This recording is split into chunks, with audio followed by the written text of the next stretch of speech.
Good morning, everybody. Welcome to the Hope and Healing Conference of Western New York. We appreciate everybody's patience with us as this is the first time we are trying our Hope and Healing Conference virtually. Please let me know if you have any issues with hearing me or one of the speakers. Send a message to our panelists. That way we can make sure that we can figure something out. We have a few tech individuals that are working with us today. So I first want to welcome everybody and also say that I want to give a huge thank you to our two sponsors here today, which is the Chautauqua Center out of Chautauqua County, as well as TrueTox Laboratories. Without them, we wouldn't be here today. So we really appreciate them continuing to sponsor this event, even though it became a virtual event due to COVID-19. So thank you so much for that. I'm Melanie Witkowski. I'm the Executive Director of Prevention Works and also a member of the Hope and Healing Committee. Prevention Works is one of several partners that are included in the Hope and Healing Committee, and I just want to give a shout out to all of the Hope and Healing individuals, which includes Chautauqua County Department of Health and Human Services, the Chautauqua County Department of Mental Hygiene Services, Chautauqua Substance Abuse Response Partnership, Chautauqua Tapestry, the Community Alliance for Suicide Prevention, Evergreen Health, the Hope Chautauqua Coalition, Mental Health Association, the State University of New York at Fredonia, as well as the Tobacco-Free CCA. So thank you to all of our partners that made this event happen today. I want to go over a few housekeeping and overview of our conference for today. So we will start out with some opening remarks from Chautauqua County officials as well as an individual from the state. We also have a keynote speaker, Ann Hazlitt, from the White House Office of National Drug Control Policy, followed by 5 workshops. And those workshops will include a Talk Save Lives training, also Fred Talks. And Fred Talks are really kind of like TED Talks. They are short, informative talks that will highlight local resources in mental health and substance use services or recovery. We will also have a training on new trends in relation to and focusing on CBD and kratom. Another workshop will be seeing trauma and the roots of mental health disorders, especially with our current situation in our county, in our Western New York region, and throughout the country. We also have the last workshop is a vaping and nicotine addiction presentation, and we will also have closing remarks from the Department of Mental Hygiene in Chautauqua County. I want to make sure everybody knows you can feel free to hop on, hop off throughout the day, depending on what workshops interest you. Also, there will be a survey that is posted in the chat box shortly. The survey is really important so that we, the Hope and Healing Committee, can look at changing and making things better for you next year, which will hopefully be live instead of virtual. So that will be sent out in the chat box, as well as an email that will be sent out to all participants tomorrow. Also, there is a shared folder resource, which provides some of the PowerPoints that you will see today, as well as resources in substance use prevention, treatment, recovery, and mental health, as well as faith-based information. So please check that out. Those will be available for you, again, in the email that's sent out tomorrow. So without further ado, I just want to give a warm welcome to our first opening remarks county official is a Chautauqua County executive, PJ Wendell. So PJ, are you on the call? Yes, I am. Okay, perfect. All right, Thank you and welcome. Thank you very much. Thank you for having me.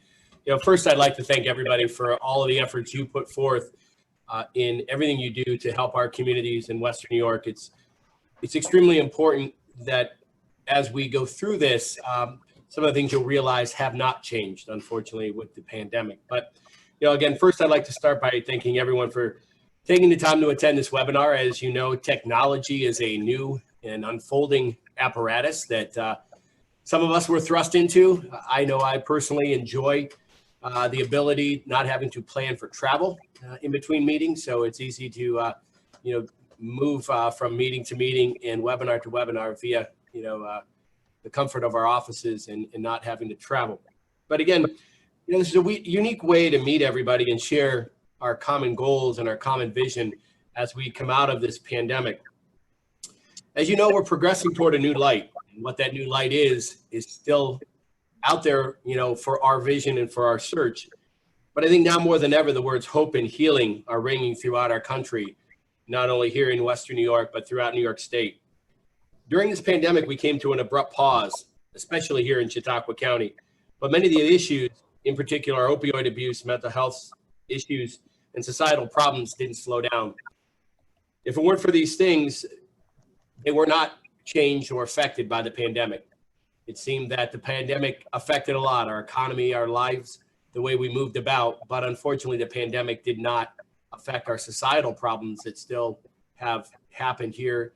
And several, as we know, one of the sad truths are we have had more opioid deaths than we've had COVID-19 deaths.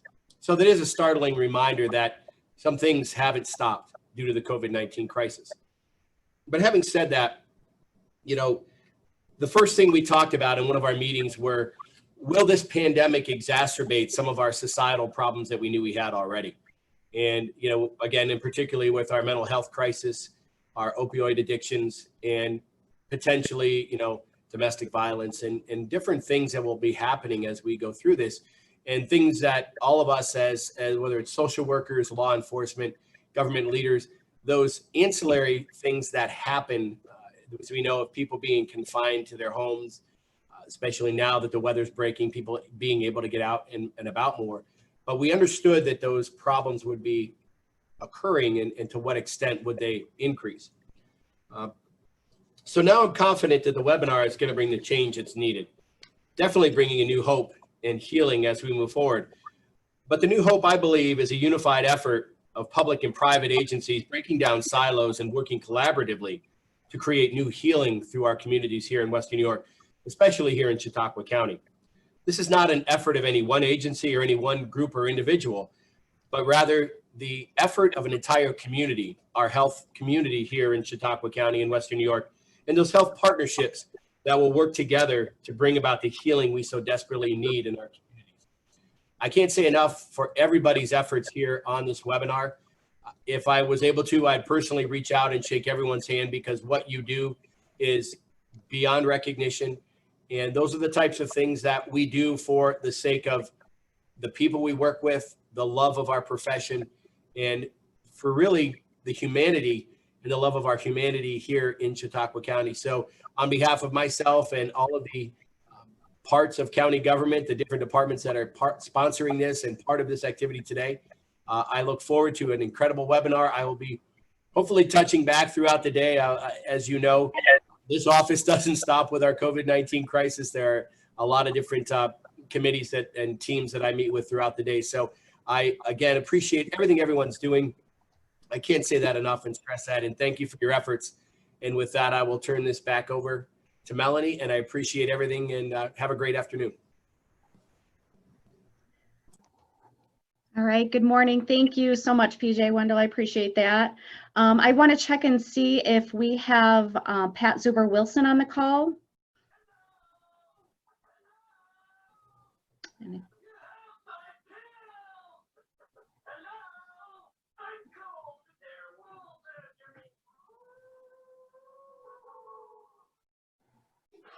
Oh, it appears she is not. So Christine Schuyler, would you mind taking over? I would like to introduce our next opening remarks, and we'll kind of just skip our order right now. So I'm going to introduce Christine Schuyler, who is, she is the director, the commissioner of the Health and Human Services of Chautauqua County. So welcome. Thank you. Thank you, Melanie. Thank you, everyone, for taking the time on this beautiful day to participate in this conference. Normally, we are in person, and it is so great to see everyone and be able to catch up. So even though this is a little different for everyone, I'm hopeful that you will all get a lot out of the conference today. What a beautiful day. You know, and this conference couldn't be timed more beautifully. Hope and healing are needed more now than any other time that I can recall. The importance of addressing the social determinants of health, which are the conditions in which people are born, grow, work, live, and age, and a wider set of forces and systems shaping the conditions of daily life have always been the core of public health policy and practice. In the words of Brian Broom, a Black man in recovery, many people who don't struggle with drug addiction tend to conflate drug and alcohol use with a good time. The reality is quite different. Drug abuse is about pain and loneliness.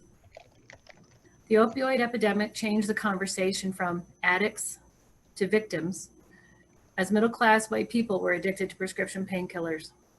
While that may have been the case in some instances, research has shown a social control system of poor rural white drug users that resembles many of the findings and studies of poor drug users of color in urban areas.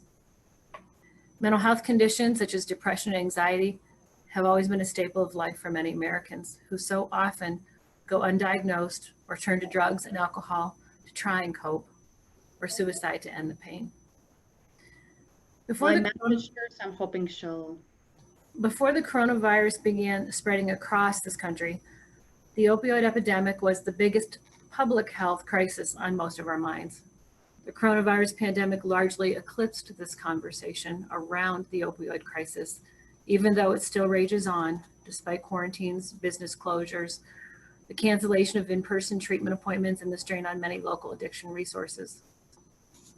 We've worked very hard as a Chautauqua County community to decrease the spread of COVID-19, and our efforts are paying off.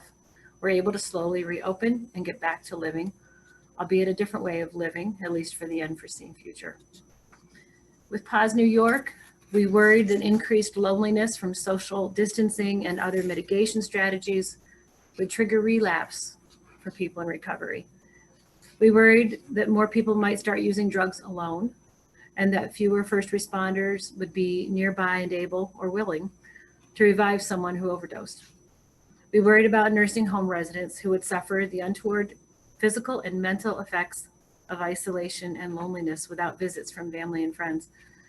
We worried about children and adolescents and our vulnerable families who would be without the support and the safety of teachers and friends. We worried about our elderly and all of those in our county with chronic health conditions who are at highest risk of complications of COVID-19 infection. And now the world has erupted into another wave of crisis with protests and riots following the police killing of George Floyd. Negative stereotypes, income inequality, and casual and overt racism play a part in everyday existence for far too many Americans. One cannot allow our society to again dismiss the role of poverty, housing, and education on the development and treatment of chronic health conditions, including mental health and substance abuse. One cannot help but think that the significant economic and social impacts of measures taken to fight COVID-19 have inadvertently contributed to restlessness, anger, and frustration for many Americans living in poverty. The new rules and practices such as telehealth now in place are making it easier for people to access medical care, mental health care, and substance abuse treatment, including medication-assisted treatment. Access to care and recovery have been made simpler during this pandemic, and it would be unethical, in my opinion, to go back to more restrictions. What really are the common denominators for the crises we are facing? Social determinants of health. The conditions in which people are born, grow, work, live, and age, and the wider set of forces and systems shaping the conditions of daily life. If you want to solve or prevent a problem for the long term, you have to deal with its root causes. If you address the root causes, you're more likely to successfully address the issue for the short term as well. Despite a broad range of societal efforts to improve the health practices and quality of life of socioeconomically disadvantaged populations, very little progress has been made in reducing social gaps in health. These disparities are costly to society in so many ways. Major social change takes not a single type of intervention, but an all-out assault on a number of social factors over a long period of time. No one entity or sector can do this. We must continue to work together on a multi-pronged, multifaceted, collaborative effort, such as those evidenced with this Hope and Healing Conference. I'm filled with hope for the healing that we can achieve together and the bright future we can build for every person in Chautauqua County. Thank you and enjoy the conference. You're muted, Melanie. So Oh, we're I'm muted. watching your lips move. Good morning, and thanks, Christine. I really appreciate that. We are now going to switch over to Sheriff Quattrone. Sheriff, are you on the call? Yes. Okay, perfect. So welcome, Sheriff Quattrone, and if you can give a few remarks, that would be great. Thank you. First of all, I'd like to thank you for including me in this first virtual Hope and Healing Conference of Western New York. I'm certain that this will be a tremendous day of information sharing and learning, and I'm also certain that many of us are looking forward to a time when we can all gather in the same location to share information and support one another. As we are dealing with the COVID-19 pandemic, we continue to deal with a drug epidemic that continues to plague our community and communities across our nation. The epidemic shows no boundaries. All socioeconomic backgrounds are affected. Many, if not all of us participating in this conference have been personally affected by the drug epidemic. During the COVID pandemic, we have unfortunately seen an increase in the number of overdoses, both fatal and non-fatal, which is unacceptable. We cannot allow anyone to lose focus on the societal problem that the drug epidemic has caused. This Hope and Healing Conference reminds us of the issue at hand. It reminds us of the importance of hope and healing within our community. All too many people are struggling with a lack of hope in their lives, and we need to be there to help them. This conference is doing just that, pointing out that there is hope and that there can be healing. It's hard work for all of us, but even harder work for those who are struggling with addiction. We need to stand beside those who are afflicted and help them defeat the struggles they have, physical, psychological, social, and emotional pain. We've been fighting this so-called drug war for more than 50 years, and it has not gotten any better. And perhaps we have seen negative results as a result of the war on drugs. We must learn from the past and focus on the future to find more effective ways to defeat the enemy we know as drugs and drug addiction. Our law enforcement and providers must work together to develop a strategy that not only examines the problems, but also has solutions to offer hope to all. We can't view this epidemic as a us versus them, but as a we. It's only when we work together that solutions can be found. It's only when we work together that hope can be found. It's only when we work together that healing will be realized. Recently, I came across the Reverend Dr. Martin Luther King Jr. quote that I think is very fitting for the times that we are facing with the protests that are going on, but also for this drug epidemic and the COVID pandemic. And it says that we are caught in an inescapable network of mutuality, tied in a single garment of destiny. Whatever affects one directly affects all indirectly. So with that being said, I just encourage each of you to listen and learn today, but most importantly, to take the information you get today and turn it into action, a sustained action to offer the hope to so many who struggle without it. And I look forward to listening to parts of the rest of the day. Thank you.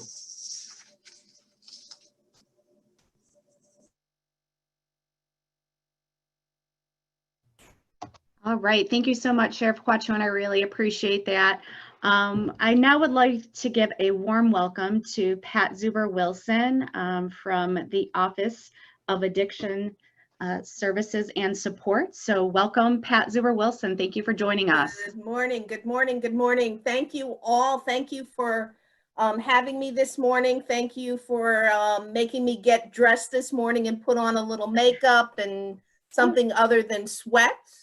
I wish I could be with all of you out in Western New York. I've truly enjoyed my visits to Chautauqua County over the years, and I look forward to coming back and seeing you all again once we have an opportunity to get back together face to face. So first of all, I want to thank you on behalf of our Commissioner, Arlene Gonzalez-Sanchez, and my team at the Office of Addiction Services and Supports. You have really been pioneers in Chautauqua County in the area of coalition work, reaching your entire county, reaching your community with prevention services. I received some data from my office, and just the work that you have been doing has just been absolutely incredible. You were involved with working with hospice and other health partners in your community to to have a campaign to address the use of prescription drugs. And our last tracking cycle, there was over 10,000 milliliters of liquids and 25,000 pills collected and destroyed in your county based on the work that you have done in the area of community coalition work. You've been part of our Partnership for Success. You've been part of our Community Coalition Grant, and you have really set a marker for us to work together as a team to address substance use disorder in your region of the state, in your area, your county. And your role is so important. The partnerships you bring together. It's a very important part of the mosaic of prevention services that we have built in New York State. And we thank you so much. You have really set the bar for us. A lot of the things that you have done in Chautauqua County have resonated throughout the state, been replicated by some of our other coalitions in the state, and we thank you for that. Coalition work is so important to our efforts for prevention across New York State.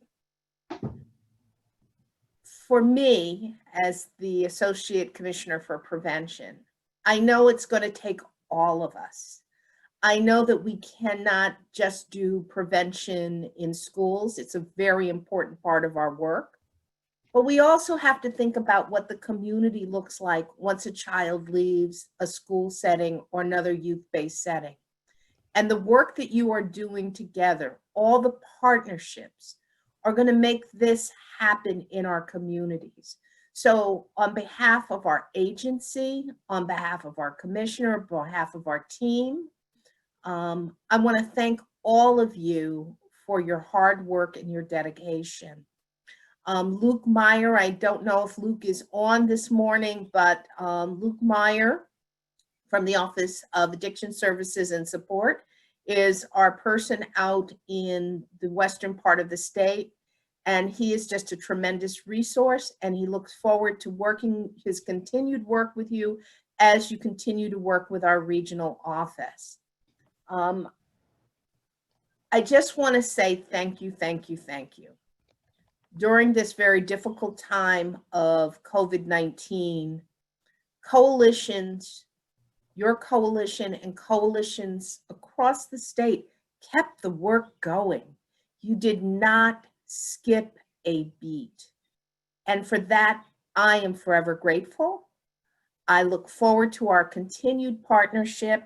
And I wrote on my hand, I don't know if you can see it, virtual high five, prevention rocks with Hope Chautauqua. So thank you, thank you, thank you. I look forward to our continued work. Have a great day. Have a great conference.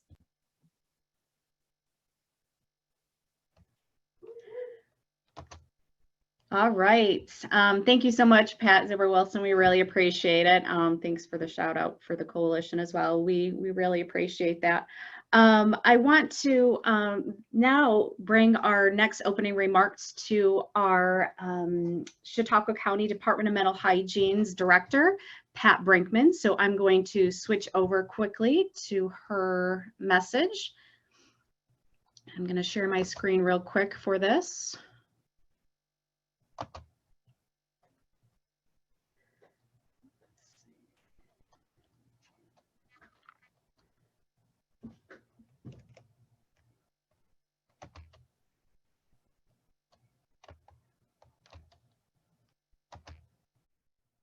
Good morning. I am Pat Brinkman, and as Director of Mental Hygiene for Chautauqua County, it is indeed a pleasure to welcome you all to our annual Hope and Healing Conference. Last year, during my opening remarks, I reflected on the darkness that descended on our county in the form of the opioid epidemic and its devastating impact on the lives of our residents, their families, and the community as a whole. We talked about the steps taken by the county and our community partners to build a comprehensive system of services and supports to meet the needs of those struggling with addiction. With the exception of a methadone program, that continuum is in place. We have worked diligently to bring methadone to the county, and I am pleased to share that OASAS has purchased a facility in Dunkirk and has received contingent approval from OASAS to establish an opioid treatment program, which includes methadone. The timeframe for opening will be communicated as soon as OASAS grants all approvals. In the meantime, it is important to note that methadone is but one of 3 medications used to treat opioid addiction. Providers within Chautauqua County, including OASAS licensed clinics, the Resource Center, the Chautauqua Center, and a number of primary care providers, offer both Vivitrol and Suboxone, the other 2 highly effective medications. In fact, these are the most frequently utilized medications to treat opioid addiction. The focus of this conference is on hope and healing. When the message is conveyed that Chautauqua County has no services because we lack a methadone program, we rob those struggling with addiction of hope. If there is nowhere to turn for help, how will the future be any different from the past or the present? I want every resident struggling with opioid addiction to hear this message. Treatment is available. Medication-assisted treatment is available now. There are no waiting lists. You can be evaluated and started on medication today. Go to combatAddictionCHQ.com for a list of providers and contact information. Treatment is available and recovery is possible. Now is the time. Even as we continue to battle the opioid epidemic, our worlds were turned upside down in mid-March by the coronavirus. While the physical impact of this pandemic is documented every day in lives lost, numbers infected, ICU utilization and intubations, the toll on emotional well-being is only now coming to the forefront. Rates of anxiety and depression are increasing dramatically.